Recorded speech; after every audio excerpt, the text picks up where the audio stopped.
পুরুষের জীবন নষ্ট হওয়ার প্রধান এবং অন্যতম প্রথম কারণ হচ্ছে ক্যারিয়ারে ফোকাসড না হওয়া। একজন পুরুষের জীবন নষ্ট করবার জন্য ক্যারিয়ারে ফোকাস না হওয়াটাই একটা এনাফ রিজন, ঠিক কিনা বলেন? পুরুষ হয়ে জন্মেছো মানেই তোমাকে ক্যারিয়ারে ফোকাসড হতেই হবে। পুরুষ হয়ে জন্মেছো মানেই বাবা তোমার নাম রেখেছে, বাট তোমাকে নাম কামাই করতে হবে। পুরুষ হয়ে জন্মেছো মানে না চাইলেও তোমার কাঁধে অনেক মানুষের দায়িত্ব তোমাকে নিতে হবে। পুরুষ হয়ে জন্মেছো মানে তোমাকে রক্ত ভেজা গায়ে কাজ করতে হবে। পুরুষ হয়ে জন্মেছো মানে তোমার প্রত্যেকটা শখ তোমাকে মাথার ঘাম পায়ে ফেলে অর্জন করতে হবে, ঠিক কিনা বলেন? অতএব ভয় পেও না, বুক চিরে দাঁড়াও, আল্লাহর ভরসায় সাহসটা বাড়াও, আল্লাহর নামে আগুন জ্বালাও বুকে, সত্যের পথে চলো, সাহস রাখো মুখে। ভয় পেলে চলবে না, রক্তে আগুন ধরাও, আল্লাহর সৈনিক তুমি, সেই ভরসায় সেই সৈনিকে তুমি সামনে এগিয়ে যাও। আধারে ভয় পেও না, আলো আছে আড়ালে, অন্ধকার পালিয়ে যাবে তুমি উঠে দাঁড়ালে, ঠিক কিনা বলেন? So be strong, B powerful and focus on your own career. যে তার নিজের ভবিষ্যৎকে উজ্জ্বল করতে চায় তার ক্যারিয়ারে মাস্ট ফোকাস করতেই হবে, ঠিক কিনা বলেন? আল্লাহ প্রত্যেকটা যুবককে ক্যারিয়ারে ফোকাস হওয়ার তৌফিক দান করুক, পড়েন সবাই আমিন। ক্যারিয়ারে ফোকাস থাকলে আপনার ভবিষ্যৎকে উজ্জ্বল করবে একজন, তিনি কে? এক number, you have to be focused on your career. Number two, পুরুষদের জীবন নষ্ট হওয়ার বিশাল বড় একটা কারণ হচ্ছে নারীর নেশায় আসক্ত হওয়া। যে পুরুষ নারীর নেশায় আসক্ত, তাকে মেরে ফেলার জন্য বিষ দেওয়া লাগবে না, গুলি করতে হবে না, ছাদ থেকে ফেলা দেওয়া লাগবে না, বাপকে মারতে হবে না, মাকে মারতে হবে না। যে পুরুষ নারীর নেশায় পড়ে গিয়েছে তার জীবনটা নিশ্চিত বরবাদ হবেই হবে, ঠিক কিনা বলেন?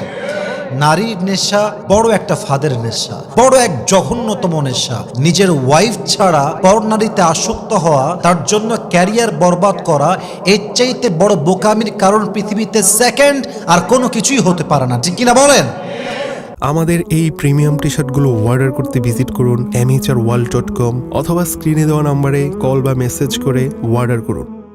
আল্লাহ রাব্বুল আলামিন বলছেন, ওয়ালা তাকরাবুজ জিনা ইন্নাহু কানা ফাহিশা। খুব ভালো করে শুনতে হবে, আল্লাহ বলেন নাই যে তোমরা জেনা করো না, বরং আল্লাহ তাআলা বলেছেন জেনা হতে পারে, জেনা গঠিত হতে পারে, এমন অন্যায়ের কাছেও তোমরা যাবা না। তো যেই পুরুষ ক্যারিয়ার বাদ দিয়ে, প্রতিষ্ঠিত হওয়া বাদ দিয়ে নারীর নেশায় পড়ে গিয়েছে, তার জীবনটা ধ্বংস হওয়ার আশঙ্কা আছে না নাই? অতএব নারীর নেশায় পড়া যাবে না। মাথায় রাখবেন, নারীরা যেমন ভালোবাসতে পারে, নারীরা তেমন পুরুষের মন নিয়ে খেলতেও পারে। নারী যেমন যত্নশীল হতে পারে, নারী তেমন মায়া দিয়ে বিচ্ছেদ ঘটাতে পারে। নারীর নেশা বড় মারাত্মক নেশা। নারীকে যে বিশ্বাস করেছে তার পুরো জীবনটাই নষ্ট হয়ে গিয়েছে, ঠিক কিনা বলেন? তবে সব নারীকে আমরা এক পাল্লায় মাপি না। আল্লাহ প্রত্যেকটা যুবক ভাইকে নারীর নেশার থেকে বাঁচার তৌফিক দান করুক, পড়েন সবাই আমিন। 3 নাম্বার, পুরুষের জীবনের সবচেয়ে বড় ভুল হচ্ছে ভুল জায়গায় বিশ্বাস করা। এটা পুরুষের জীবনের সবচেয়ে মারাত্মক বড় একটা ভুল। মাথায় রাখবেন, পুরুষ মানুষ যখন কাউকে বিশ্বাস করে ঠকে যায়, পুরুষ মানুষ নারীর মতো কান্না করতে পারে না, পুরুষ মানুষ নারীর মতো আবেগটাকে প্রকাশ করতে পারে না। পুরুষ তার কষ্ট, আঘাত, যন্ত্রণা বুকের মধ্যে পুষে রাখতে জানে। একটা সময় কষ্ট এবং আঘাত সহ্য করতে করতে পুরুষের পুরো মনটা পাথরের মতো শক্ত হয়ে যায়। ইভেন এমন শক্ত হয়ে যায় তখন তাই কেউ ভালোবাসলেও যায় আসে না, ভালো না বাসলেও যায় আসে না, ঠিক কিনা বলেন? আর প্রত্যেকটা পুরুষকে বলবো, বউকে অতিরিক্ত বিশ্বাস করতে যাবেন না। যে পুরুষ বউকে অতিরিক্ত বিশ্বাস করে সব কিছু বিলিয়ে দিয়েছে, বিশ্বাস করে সব তার উপরে ছেড়ে দিয়েছে, ইতিহাস চেক করে দেখেন বেশিরভাগ পুরুষ তার বউয়ের দ্বারা প্রতারিত হয়ে তার পুরো জীবনটাই নষ্ট হয়ে গিয়েছে, ঠিক কিনা বলেন?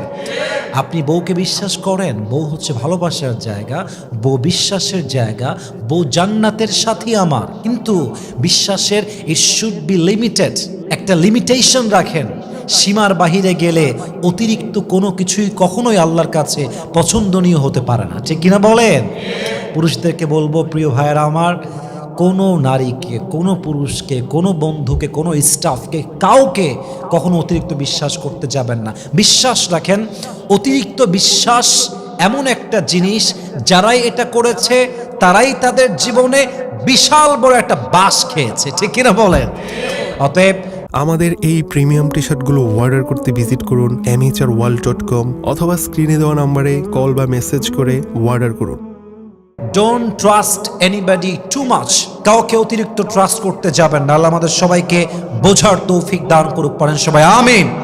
আমি জাস্ট ছোট্ট একটা আয়াত বলতে চাই, to alert all the young people, to alert all the young man, to alert all the man in the world. প্রত্যেকটা পুরুষকে আমি সতর্ক করতে চাই এই আয়াত দিয়ে। আল্লাহ তাআলা কি বলছে বোঝার ট্রাই করবেন। আল্লাহ রাব্বুল আলামিন বলছেন, বান্দা শোনো শোনো, ইয়া আইয়ুহাল্লাযীনা আমানু খুদু হিদরাকুম, হে ইমানদাররা তোমরা সবাই সতর্কতা অবলম্বন করো।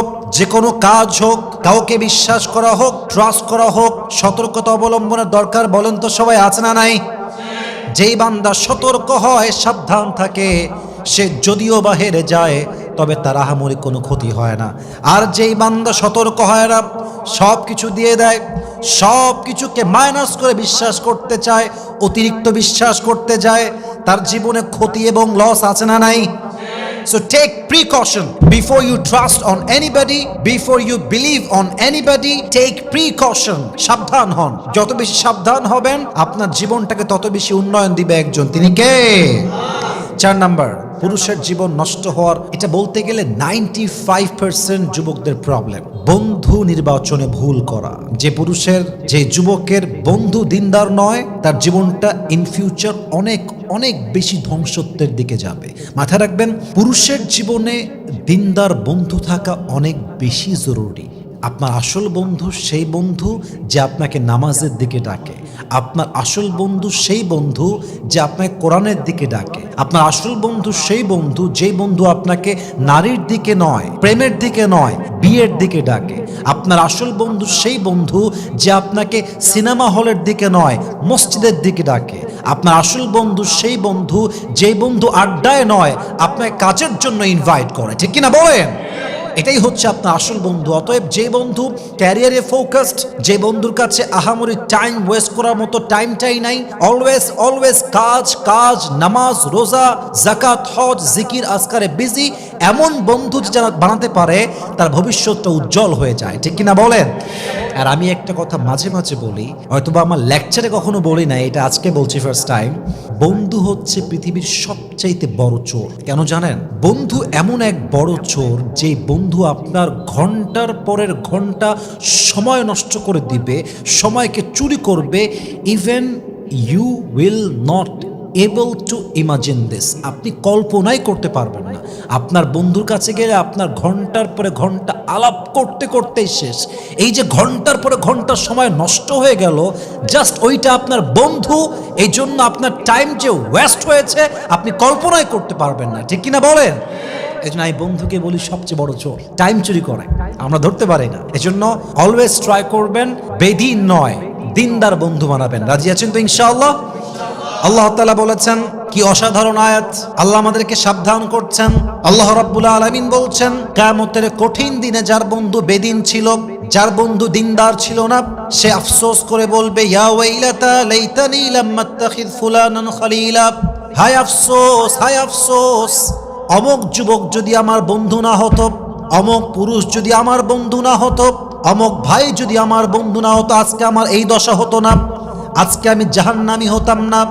বন্ধুর পাল্লায় পড়ে নেশা করেছি, বন্ধুর পাল্লায় পড়ে হারাম প্রেম করেছি, বন্ধুর পাল্লায় পড়ে জেনা করেছি, বন্ধুর পাল্লায় পড়ে পর্নোগ্রাফি দেখেছি, বন্ধুর পাল্লায় পড়ে সিনেমা হলে গিয়েছি, কত অন্যায় করেছি। হায় আফসোস হায় আফসোস, যদি আমার সেই ভাইটা বন্ধু না হতো, আজকে আমি জাহান্নামী নয় জান্নাতীর কাতারে শামিল হয়ে যেতাম, ঠিক কিনা বলেন? He will feel so regret about his friend. I wish যে আমার এই বন্ধু না থাকতো। আল্লাহ আমাদের সবাইকে চরিত্রবান দিনদার বন্ধুকে যাচাই বাছাই করে বন্ধুত্ব করার তৌফিক দান করুক, পড়েন সবাই আমিন। 5 নাম্বার, যুবকদের ধ্বংসের সবচেয়ে বিগেস্ট রিজন, বড় একটা কারণ, মাদকাসক্ত হওয়া, নেশায় আসক্ত হওয়া। একজন পুরুষ যখন নেশায় আসক্ত হয়ে যায়, তার মনুষ্যত্ব হারিয়ে যায়। তার ঈমান হারিয়ে যায়। নেশায় আসক্ত হওয়ার পরে কোনটা হালাল, কোনটা হারাম, কোনটা অন্যায়, কোনটা ভালো পুরুষ জাস্টিফাই করতে পারে না। তার কাছে ভালো এবং খারাপের কোনো ব্যবধান থাকে না। একজন পুরুষ যখন মাদকাসক্ত হয়ে যায়, সে ধর্ষণ করতেও একচুল পরিমাণ তার বাধে না, ঠিক কিনা বলেন? নেশা, মাদক যুবকের চরিত্র, ঈমান, আখলাক সবকিছু মুহূর্তে নিমিষেই ধ্বংস করে দেয়, ঠিক কিনা? এই জন্য নেশা করা যাবে না। ইভেন নেশাখোরদের জীবনে কোনো সুখ থাকে না, তাদের জীবনে জান্নাতের কোনো গন্তব্য থাকে না। নেশাখোরের অস্তিত্ব পুরো পৃথিবীতে অস্তিত্বহীন। তার অস্তিত্ব থেকেও তার অস্তিত্ব দিয়ে মানুষের কোনো লাভ হয় না। নেশাখোরের জন্য তার বউয়ের জীবন নষ্ট, নেশাখোরের জন্য তার ভাইয়ের জীবন নষ্ট, নেশাখোরের জন্য বাপটা লজ্জায় রাস্তায় বের হতে পারে না। বের হলেই মানুষ বলে এটা নেশাখোরের বাপ, ঠিক কিনা বলেন? নেশাখোরের জীবনটা পুরোটাই আফসোস দিয়ে ভরা। নেশাখোরের পুরো জীবনটা লানত আর অভিশাপ দিয়ে ভরা। আল্লাহর হাবিব বলেছেন, পৃথিবীতে সমস্ত অন্যায়ের মূল কারণ হচ্ছে নেশা, মাদক। যে মাদক সেবন করে, যে নেশা করে, কোনটা ভালো কাজ, কোনটা অন্যায় কাজ, কোনটা ভালো, কোনটা খারাপ, তার ঈমানটাই হারিয়ে যায়, ঠিক কিনা বলেন? অতএব ডোন্ট বি অ্যাডিক্টেড, নেশাগ্রস্ত হবেন না। আল্লাহ প্রত্যেকটা যুবককে নেশার থেকে বাঁচার তৌফিক দান করুক। পরে সবাই আমিন। 6 নাম্বার হচ্ছে এই মোবাইল ফোনের আসক্তি, সবচেয়ে বাজে আসক্তি।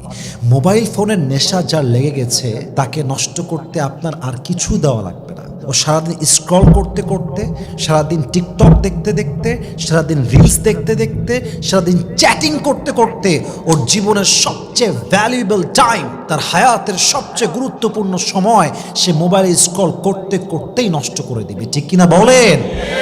আমাদের এই প্রিমিয়াম টি শার্টগুলো অর্ডার করতে ভিজিট করুন mhrworld.com অথবা স্ক্রিনে দেওয়া নাম্বারে কল বা মেসেজ করে অর্ডার করুন। আল্লাহ তাআলা বলছেন, বান্দা শোনো শোনো, ইন্নাস সামআ ওয়াল বাসারা ওয়াল ফুআদা কুল্লু উলাইকা কানা আনহু মাসউলা। তুমি যে চোখ দিয়ে পর্নোগ্রাফি দেখছো, তুমি যে চোখ দিয়ে নারীর ভিডিও দেখছো, তুমি যেই চোখ দিয়ে টিকটকে অশ্লীল গান দেখছো, যে কান দিয়ে তুমি গান শুনছো, যেই মন দিয়ে তুমি তোমার খারাপ চিন্তা করছো, জিনার চিন্তা করছো, ইন্নাস সামআ ওয়াল বাসারা ওয়াল ফুআদা কুল্লু উলাইকা কানা আনহু মাসউলা। তোমার কান, তোমার চোখ, তোমার অন্তর, এই কান দিয়ে কি শুনেছো, চোখ দিয়ে কি দেখেছো, এই মন দিয়ে কি চিন্তা করেছো, on the day of judgement, কিয়ামতের কঠিন ময়দানে প্রত্যেকটা অন্যায়ের পাই টু পাই হিসাব নিবে একজন, তিনি কে? ইন্না সামআ ওয়াল বাসারা ওয়াল ফুআদা কুল্লু উলাইকা কানা আনহু মাসউলা। You will be asked about your every deeds that you have done in this world. দুনিয়াতে আপনি যে কাজ করেছেন প্রত্যেকটা কাজের কিয়ামতের দিন, ফামান ইয়ামাল মিসকালা যাররাতিন খায়রান ইয়ারা ওয়া মান ইয়ামাল মিসকালা যাররাতিন শাররান ইয়ারা। If anyone has done an atom sort of good, he will see it. If anyone has done an atom sort of bad, he will see it. zarra zarra শস্যের দানা পরিমাণ ভালো আমল, খারাপ আমল ওজন দিবে একজন। বলেন সবাই, তিনি কে? অতএব মেহেরবানি করে সবার হাতে পায়ে ধরে বলছি, মোবাইল ফোনের আসক্তি থেকে যত দূরে থাকা যায় জীবনটা তত বেশি সুন্দর হবে। আল্লাহ যুবকদেরকে মোবাইল ফোনের আসক্তি থেকে বাঁচার তৌফিক দান করুক। পড়েন সবাই আমিন। 7 নাম্বার কারণ, যেই কারণটা যুবকদের জীবনটাকে তামাতামা করে দিয়েছে, এবং এই কারণটা আমি নিজের থেকে লিখি নাই, আল্লাহ তাআলা নিজেই বলেছেন। 7 নাম্বার কারণ হলো আব্বা আম্মার সঙ্গে বেয়াদবি করা, আব্বা আম্মার খেদমত না করা। আজকাল হাজার হাজার যুবক মায়ের সঙ্গে ব্যবহার করে গোলামের মতো, বাদীর মতো, দাসীর মতো, ঠিক কিনা বলে?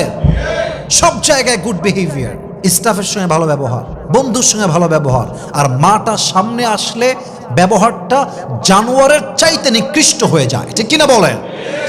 আল্লাহ রাব্বুল আলামিন বলছেন, বান্দা শোনো, ওয়া ক্বাদা রাব্বুকা আল্লা তা'বুদু ইল্লা ইয়্যাহু ওয়া বিল ওয়ালিদাইনি ইহসানা। আল্লাহর ইবাদত করতে হবে একমাত্র একজনের জন্য। বলেন তো সবাই, তিনি কে? আল্লাহ তাআলা ছাড়া কারোর সামনে সেজদায় মাথা নত করা যাবে না। First instruction, first guideline, first order in this আয়াত, প্রথম দিক নির্দেশনা। সেকেন্ডলি আল্লাহ এটার সঙ্গেই বলছেন, ওয়াবিল ওয়ালিদাইনি ইহসানা, বাপের সাথে মায়ের সাথে ভালো ব্যবহার করতে হবে। আদেশটা দিয়েছে একজন, তিনি কে? এখানেই শেষ নয়, আল্লাহ তাআলা বলছেন, ইম্মা ইয়াবলুগান্না ইনদাকাল কিবার আহাদুহুমা আও কিলাহুমা ফালা তাকুল লাহুমা উফ। তোমার বাবা যদি অথবা তোমার মা যদি বৃদ্ধ বয়সে পৌঁছে যায়, বৃদ্ধা বয়সে পৌঁছে যায়, বিরক্ত হয়ে উফ শব্দটাও বলো না। ওয়াকুল লাহুমা কওলান কারীমা, বিনয়ের সঙ্গে কথা বলো, আদবের সঙ্গে কথা বলো, ভালোবাসা দিয়ে, মমতা দিয়ে, স্নেহ দিয়ে, মায়া দিয়ে কথা বলো। এই আয়াতটা নাজিল করেছে একজন, তিনি কে? আবার আল্লাহ তাআলা বলছেন, বান্দা ওয়াগফির লাহুমা জানাহাদ-দুল্লি মিনার রাহমাহ ওয়াকুর রব্বিরহামহুমা কামা রাব্বায়ানি সগীরা। আব্বার সামনে, মায়ের সামনে বিনয়ের ডানা বিছিয়ে দাও। জানাহাদ-দুল্লি মিনার রাহমা, একদম বিনয়ের ডানা বিছিয়ে দাও। ওয়াকুর রব্বিরহামহুমা কামা রাব্বায়ানি সগীরা। বাপ যখন মারা যাবে, আম্মা যখন মারা যাবে, কবরের সামনে দাঁড়িয়ে দাঁড়িয়ে পাঠ করবা, রব্বিরহামহুমা কামা রাব্বায়ানি সগীরা। এর অর্থ হলো, আল্লাহ আমার বাবার উপরে, আমার মায়ের উপরে তুমি রহম করো, যেমন ভাবে তার আমার উপরে রহম করেছিল। বলেন সবাই আমিন। অতএব বুঝে গেল, প্রত্যেকটা আদেশ আব্বা আম্মার পালন করতে হবে এবং প্রত্যেকটা জায়গায় বাবা যা বলবে, মা যা বলবে, তার কথার বাহিরে যাওয়া যাবে না। ঠিক কিনা বলেন? You have to be good to your parents. You have to be good with them. একদম সুন্দরভাবে মাথা নিচু করে, একদম বিনয়ের সাথে, lower them the wing of humility out of mercy, বিনয়ের সঙ্গে ডানা বিছায় দিবেন। আব্বা যদি বলে yes, আপনি বলবেন yes।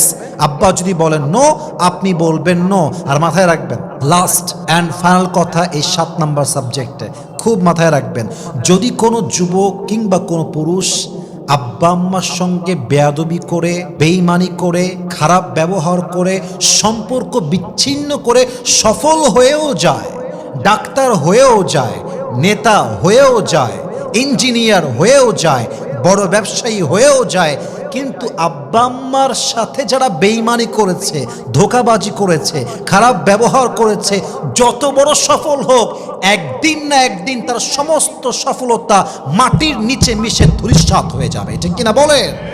আব্বা আম্মার সঙ্গে বেঈমানি করে আজীবন সফল থাকা যায় না। আল্লাহ প্রত্যেকটা যুবককে আব্বা আম্মার সঙ্গে ভালো ব্যবহার করার তৌফিক দান করুক। পড়েন সবাই আমিন। 8 number, that is my last point. একজন পুরুষ ধ্বংস হয় তখন যখন সে তার স্ত্রীর উপরে অমানবিক নির্যাতন করে। কিছু কিছু পুরুষ দেখবেন বউয়ের সঙ্গে ব্যবহার করে একদম গোলামের মতো, দাসীর মতো, জানোয়ারের মতো, অথচ সেই পুরুষটা জানে যে আমার বউটা পবিত্র, আমার বউটা চরিত্রবান, আমার সঙ্গে সে অনেস্ট অ্যান্ড লয়াল, সে আমার সঙ্গে বেইমানি করে নাই। একজন সতীত্ববান নারী পেয়ে, চরিত্রবান নারী পেয়ে, সতীসাধী নারী পেয়ে, অনেস্ট অ্যান্ড লয়াল, নিবেদিত প্রাণ যে মেয়েটা আপনার জন্য, এমন একটা মেয়ে পাওয়ার পরেও যে পুরুষ অমানবিক জুলুম করে, নির্যাতন করে, জানোয়ারের মতো ব্যবহার করে, এটা পুরুষ নামের কলঙ্ক যুবক ভাইরা। ঠিক কিনা বলেন? কিয়ামতের কঠিন দিনে আপনাকে প্রত্যেকটা খারাপ ব্যবহারের হিসাব দিতে হবে, যদি আপনার বউ অনেস্ট অ্যান্ড লয়াল হয়ে থাকে। অতএব মাথায় রাখবেন, আপনি পুরুষ, একজন অনেস্ট ওয়াইফ পেয়েছেন, লাইফ পার্টনার পেয়েছেন, that's a big blessing in your life. মাথায় রাখবেন, জীবন থেকে অনেস্ট মানুষ হারায় গেলে জীবনটা ধ্বংস হয়ে যায়, জীবনের শান্তি হারায় যায়। কারণ এই যুগে সব পাওয়া যায় টাকা দিয়ে, কিন্তু অনেস্ট মানুষ পাওয়া যায় না, লয়াল মানুষ পাওয়া যায় না। এবং আমি মনে করি এই পৃথিবীতে সবচেয়ে লাকি মানুষ হচ্ছে সেই মানুষ যেই হাজার বেঈমান, স্বার্থপর বেঈমানদের ভিড়ে একজন নিঃস্বার্থ, অনেস্ট অ্যান্ড লয়াল মানুষ পেয়েছে ভালোবাসার জন্য। ঠিক কিনা বলেন? He is the real person, he is the lucky person. তার মতো ভাগ্যবান এই পৃথিবীতে সেকেন্ড আর কেউ হতে পারে না। অতএব বউ যদি থাকে আপনার ভালো, দিনদার, সতীসাধী, চরিত্রবান, আপনার সঙ্গে honest and loyal, and she is dedicated for you and your family, আপনি তারে ধোকা দিয়েন না, তার লগে বেইমানি করেন না, তারে বাদ দিয়ে অন্য কোথাও যাইয়েন না। যে আপনার সাথে অনেস্ট ছিল তাকে যদি আপনি ঠকান, আল্লাহ আপনারে এমন জায়গায় বাস দিবে, আল্লাহ আপনারে এমন জায়গায় ঠকায় দিবে, আপনার মাজার হাড় ভেঙ্গে চূর্ণ বিচূর্ণ হয়ে যাবে। ঠিক কিনা বলেন? আল্লাহ প্রত্যেকটা পুরুষকে স্ত্রীদের সঙ্গে ভালো ব্যবহার করার তৌফিক দান করুক। পড়েন সবাই আমিন। এবং আমি যে 8টা কারণগুলো বলেছি, এই কারণগুলো ছাড়া আরও অনেক কারণ হতে পারে, বাট এই 8টা কারণ একটা বেসিক রিজন বলতে পারেন। প্রত্যেকটা পয়েন্ট ভেরি ইম্পর্ট্যান্ট। আল্লাহ প্রত্যেকটা অন্যায় থেকে আমি সহ এন্টায়ার ইউথকে, এন্টায়ার যুব সমাজকে আল্লাহ তাআলা এই অন্যায়গুলো থেকে বেঁচে চলার তৌফিক দান করুক। পড়েন সবাই আমিন।